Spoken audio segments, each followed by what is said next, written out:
Hello दोस्तों, नमस्कार। जैसे कि आज चैप्टर हमारा स्टार्ट होने वाला है, कौन सा सरल आवर्त गति होता है, ये बिल्कुल बेसिक पूरा बताया जाएगा दोस्तों। और इसके जितने क्वेश्चन सारे क्वेश्चन बताए जाएंगे दोस्तों। अगर आपको समझ नहीं आता तो इसको लाइक सब्सक्राइब कर लीजिएगा। देखिए आपको स्लाइड पे क्वेश्चन देखेंगे। चलिए देखिए, पहले समझिएगा क्या है इसकी डिफिनीशन। देखिए स्लाइड पे दोस्तों, यहाँ पे कह रहे वैसी गति जहाँ त्वरण विस्थापन के समानुपाती होती है, लेकिन विस्थापन की दिशा त्वरण की दिशा के विपरीत होती है। जब दोस्तों मतलब कि यहाँ पे विपरीत की चर्चा की जाती है तो हमेशा वो चीज़ क्या होती है, निगेटिव हो जाती है। बस आगे अर्थात त्वरण कि व्युत्क्रमणपाती माइनस से यहाँ पे विस्थापन होता है। बस आगे देखिए यहाँ पे सेकंड नंबर देखिए दोस्तों, नेविगेशन साइन ये बताता है कि विस्थापन की दिशा त्वरण की दिशा की विपरीत होती दोस्तों। बस इसके बाद में अगला पॉइंट कह रहे हैं, पूरे ब्रह्मांड में कोई भी पिंड सरल आवर्त गति में नहीं है, लेकिन सरल लोलक की गति को सरल आवर्त गति में मान लिया गया है। बस देखिए अगला पॉइंट क्या कह रहा है, कह रहे SHM करने वाले कण का वेग विस्थापन ग्राफ का परवलयाकार होता है दोस्तों। बस कह रहे सरल लोलक क्या होता है, मध्य बिंदु क्या होता है दोस्तों, कह रहे वह बिंदु जहाँ से विस्थापन की गणना की जाती है या जहाँ पर विस्थापन का मान शून्य होता है, बस वो मध्य बिंदु होता है। अब अगला देखिए यहाँ पे कह रहे हैं अंत बिंदु क्या होता है दोस्तों पे, कह रहे वह बिंदु जहाँ पर विस्थापन का मान महत्तम होता है और वेग का मान दोस्तों पे शून्य होता है। बस अगर यहाँ पे कह रहे प्रभावी लंबाई क्या होती है, कह रहे लटकाए गए बिंदु से कह लटके हुए बिंदु के द्रव्यमान केंद्र के बीच की दूरी होती है। आयाम क्या होता है, मध्य बिंदु से अंत बिंदु के बीच की महत्तम विस्थापन को आयाम कहते हैं दोस्तों।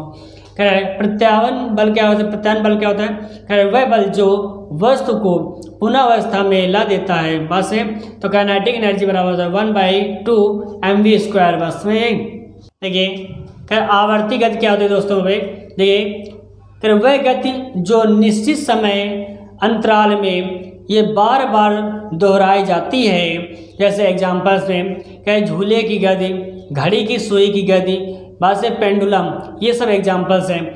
नोट पॉइंट देखे करें सभी सरल आवर्त गति का आवर्ती गति है, लेकिन सभी आवर्ती गति सरल आवर्त गति नहीं है। बस अब आइए आवर्तकाल में समझिएगा अगली स्लाइड पे। देखिए आवर्तकाल क्या होता है दोस्तों, एक दोलन पूरे करने में लगे समय को आवर्तकाल कहते हैं। कहे आवर्तकाल का SI मात्रक सेकंड होता है दोस्तों। बस इसकी बीमा क्या होती है, T होती है। आवर्तकाल अधिक सुस्त होती है यहाँ पे, और जो कम होती है आवर्तकाल वो क्या होती है, तेज होती है। बस अब देखिए अगली स्लाइड पे कहे आवर्ती कहे प्रति एकांक समय में दोलनों की कुल संख्या को बस आवर्ती कहते हैं। यह आवर्ती क्या होते हैं, N/F बराबर होता है 1/, आवर्तकाल। बस देखिए इसका SI मात्रा क्या होता है पे प्रति मीटर सेकंड होती है, या हर्ट्ज बोल सकते हैं। बस आवर्ती की बीमा क्या होती है दोस्तों, यहाँ पे 1/T होती है। बस 1/T या T⁻⁻1 होती है। बस अगर इसकी बीमा लिखना हो तो यहाँ पे लिख सकते हैं, यहाँ पे 1/T होता है दोस्तों इसकी बीमा, तो इसको ऐसे भी लिख सकते हैं, T⁻⁻1 लिख सकते हैं। और कभी कभी बुक में ऐसे दिया जाता है, आप लोग पूछ लिएगा कि m⁻0 l⁻0 t⁻1। बात सही है दोस्तों, किसमें माइनस में रहेगा ये जो भी कभी भी मतलब कि अगर m की पावर जैसे यहाँ पे 0 दिया होता है दोस्तों, उसका मान ये हमेशा 1 होता है। अगर किसी की पावर में अगर यहाँ पे पावर में कोई भी अंक है, उसकी पावर में अगर 0 होता है तो उसका मान हमेशा 1 होता है। कोई भी संख्या लिखी हो, उसका अगर पावर 0 है तो उसका मान हमेशा 1 ही होगा। बस अगली स्लाइड देखिए सरल लोलक क्या होता है दोस्तों पे, अगर m द्रव्यमान के पिंड को L लंबाई के धागे से लटकाया जाता है तो दोलन के फलस्वरूप आवर्तकाल क्या होगा। मान लीजिए दोस्तों यहाँ पे ये कोई फर्श है, बस ये क्या आपकी लंबाई होती है दोस्तों, ये हमारा क्या होता है द्रव्यमान होता है। बस नहीं है। बस तो हमारा जो आवर्तकाल निकलेगा T बराबर पे 2π। बस ये पूरा मतलब यहाँ पे तो क्या होगा 2π √ यहाँ पे L/G। बस ये बनेगा इसका। तो अगर देखिए अगली पॉइंट से देखिए यहाँ पे अगला पॉइंट कह आवर्तकाल का मान द्रव्यमान पर निर्भर नहीं करता है तथा गोलक की प्रकृति और विस्थापन पर निर्भर नहीं करता दोस्तों। देखिए बस थर्ड वगैरह पे अगर किसी झूले पर एक या कई व्यक्ति झूल रहे हों तो आवर्तकाल नहीं बदलता है दोस्तों। बस है क्योंकि आवर्तकाल द्रव्यमान पर निर्भर नहीं करता दोस्तों। फोर्थ नंबर पॉइंट का, अगर कोई लड़की किसी झूले पर बैठकर झूल रही है और वह खड़ी हो जाती है तो प्रभावी लंबाई घटने के कारण आवर्तकाल क्या होता है दोस्तों, कम हो जाता है और झूला तेज हो जाता है। उल्टा होने पर वह उल्टा हो जाता है। बस है ठीक है। 5th पॉइंट देखिएगा, पृथ्वी के केंद्र पर गुरुत्वीय त्वरण का मान दोस्तों 0 होता है, इसलिए आवर्तकाल अनंत होता है। 6 पॉइंट करें, गर्मी के दिनों में पेंडुलम वाली घड़ी के पेंडुलम की लंबाई बढ़ जाती है, जिसके कारण आवर्तकाल बढ़ जाता है और पेंडुलम सुस्त हो जाती है दोस्तों। बस 7.7 नंबर पॉइंट का है, गुरुत्वीय त्वरण का मान बढ़ने से आवर्तकाल घट जाता है। बस है तथा घटने से भी बढ़ जाता है। बस है देखिए कुछ नोट पॉइंट्स है इसमें दिए गए हैं।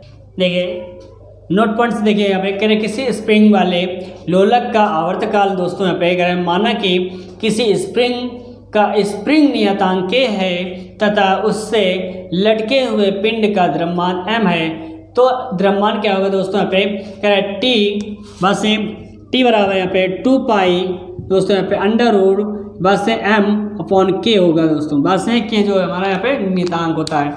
बस है अगला देखिए पॉइंट कह रहे स्प्रिंग लोलक का आवर्तकाल द्रव्यमान पर निर्भर करता है दोस्तों। बस है तो इसमें कुछ पॉइंट्स दिए गए हैं, देखिए चार्ट दिखेगा इसमें। कह रहे t बराबर 2 पाई अपॉन में अंडर रूट में L/G। बस है इधर दिया यहाँ पे g बराबर होता है पे Gm/r²। बस है t परसेंटेज में दशमलव में जो L का घात बस है इंटू L में परसेंटेज दशमलव में होता है।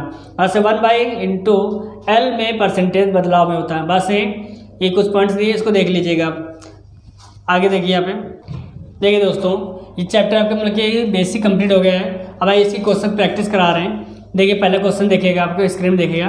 कह रहा है SHM से गुजरने वाले कण के लिए वेग को विस्थापन के मुकाबले में आलेखित किया जाता है, तो वक्र क्या होगा दोस्तों पे एक परवलय होगा। तो कौन सा ऑप्शन सही है पे C नंबर सही है। इसके बाद सेकेंड नंबर क्वेश्चन कह रहा है एक कण सरल आवर्त गति पूरा कर रहा है तो महत्तम विस्थापन पर इसका त्वरण क्या होगा दोस्तों यहाँ पे कौन सा महत्तम होगा। कौन सा ऑप्शन पे C नंबर सही है। इसके बाद थर्ड नंबर कह रहा है किसी पिंड के अपनी माध्य स्थिति से अधिकतम विस्थापन को क्या कहा जाता है दोस्तों, क्या कहा जाता है, आयाम कहा जाता है। कौन सा ऑप्शन पे C नंबर सही है। देखिए फोर्थ नंबर क्वेश्चन कर रहे हैं यदि एक साधारण लोलक का धातु बाएं लड़की के बाएं से बदल दिया जाता है तब क्या उसकी समय अवधि क्या होगी दोस्तों यहाँ पे कह रहा है क्या यथावत रहेगी, मतलब कि यहाँ पे समान रहेगी। कौन सा ऑप्शन पे पहले नंबर सही है। देखिए 5 नंबर क्वेश्चन कह रहा है यदि एक सरल दोलक का 1 सेकंड में दोलन r है एवं एक उसकी प्रभावी लंबाई है तथा g गुरुत्वजनित त्वरण तो समय अवधि t को दिया जाता है दोस्तों। कौन सा ऑप्शन पे फोर्थ नंबर सही है। t बराबर यहाँ पे 2 पाई अपॉन अंडर रूट में यहाँ पे L/G। बस में तो कौन सा ऑप्शन पे डी डॉग। इसके बाद 6 नंबर कह रहा है एक सरल लोलक के गोलक के मध्य बिंदु से महत्तम विस्थापन को क्या कहा जाता है दोस्तों पे कौन सा आयाम कहा जाता है। कौन सा ऑप्शन पे डी डॉग। इसके बाद 7 नंबर कह रहा है एक लड़की झूले पर बैठकर झूलती है, जब लड़की खड़ी होकर झूलती है तो झूलने में लगने वाला समय होगा दोस्तों क्या होगा यहाँ पे कम होगा। कौन सा ऑप्शन पे पहला नंबर सही है। इसके बाद 8 नंबर क्वेश्चन कह रहा है पे देखिएगा कि एक सामान्य हार्मोनिक चाल से गति कर रहे एक कण का अधिकतम त्वरण होता है जब वह अपने से होकर गुजरता है दोस्तों। कौन सा ऑप्शन यहाँ पे सही है, अंतिम बिंदु होता है। कौन सा ऑप्शन पे डी डॉग सही है। इसके बाद 9 नंबर क्वेश्चन कर रहा है एक लड़की झूले में खड़ी है, जब वह बैठ जाती है तो झूलने का आवर्तकाल क्या होगा दोस्तों पे बढ़ जाता है। तो कौन सा ऑप्शन सही है, पहला नंबर सही है। इसके बाद 10 नंबर क्वेश्चन कह रहा है दोलन करते समय लोलक के गोलक का वेग शून्य होता है दोस्तों। दोनों महत्तम विस्थापन बिंदु पर होता है। कौन सा ऑप्शन पे? बी बात सही है। देखिए 11 नंबर क्वेश्चन कर रहे हैं सरल लोलक के आवर्तकाल टी एवं गुरुत्वीय त्वरण जी में संबंध क्या होता है दोस्तों? पे टी स्क्वायर व्युत्क्रमानुपाती 1/g। कौन सा ऑप्शन पे? बी बात सही है। इसके बाद 12 नंबर क्वेश्चन कर रहा है सरल लोलक का आवर्तकाल दोगुना हो जाता है यदि क्या दोस्तों पे इसकी लंबाई 4 गुनी कर दी जाए तो। कौन सा ऑप्शन पे? सी नंबर सही है। इसके बाद 30 नंबर क्वेश्चन कर रहा है जब सरल लोलक का आयाम बढ़ाया जाता है तो उसका आवर्तकाल क्या होगा दोस्तों? पे अपरिवर्तित रहेगा। कौन सा ऑप्शन पे? सी नंबर सही है। इसके बाद 14 नंबर क्वेश्चन कह रहा है सरल आवर्त गति करती हुई वस्तु की स्थितिज ऊर्जा अवधि अधिकतम किस स्थिति में होती है दोस्तों? तो यहाँ पे अधिकतम विस्थापन की स्थिति में। कौन सा ऑप्शन पे? बी बात सही है। ये 15 नंबर क्वेश्चन देखिए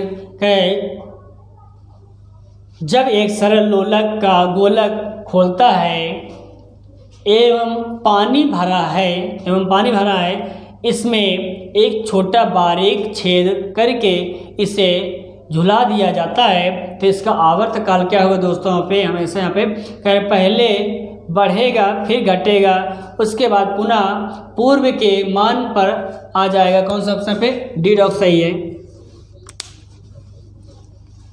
इसके बाद 16 नंबर कह रहा है किसी सरल लोलक को किसी पहाड़ की चोटी पर ले जाया जाता है तो वहाँ उसका आवर्तकाल क्या होगा दोस्तों? पे कौन सा बढ़ेगा? कौन सा ऑप्शन पे?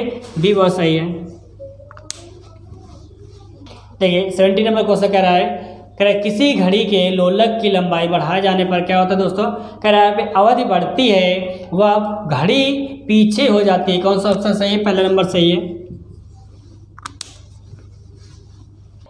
देखिए दोस्तों 18 नंबर क्वेश्चन कह रहा है लोलक का आवर्तकाल निर्भर करता है दोस्तों किस पर? गुरुत्वीय त्वरण पर करता है। कौन सा ऑप्शन पे?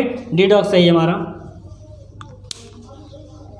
इसके बाद 19 क्वेश्चन है 19 नंबर यदि एक साधारण लोलक पेंडुलम की लंबाई बढ़ा दी जाए तो इसका आवर्तकाल क्या होगा दोस्तों? वहाँ पे बढ़ेगा।